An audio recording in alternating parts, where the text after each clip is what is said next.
Torej, danes bo zakon o tujcih. Kako v SDS gledate na te rešitve, ki jih predlaga MNZ?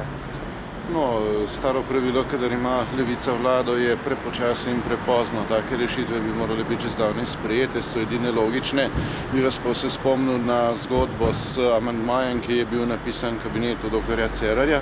Ga je prinesla Györköseva, ministrica za notranje zadeve, v parlament in je celotna vladajoča koalicija glasovala proti njej. Če bi se to zgodilo v opoziciji, bi bilo seveda vpitje do neba, zato pa skoraj nihče ne ve. To veliko pove o razmerah v koaliciji, predvsem pa to, da jim je varnost ljudi pravzaprav zadnja skrb.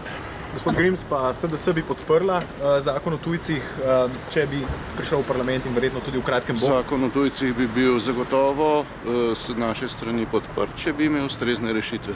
Kaj se bo pa z njim zgodilo in kaj bo v resnici predlagano, bomo pa še videli. Gremo pa na sejo. Recimo begunske zadeve vas kaj skrbijo. V nekaj primer 1500 beguncev se je uprlo, 20 ljudi je bilo zadržanih čez noč.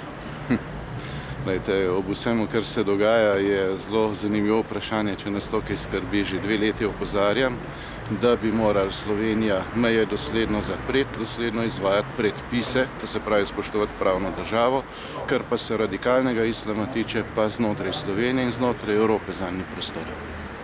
Hvala.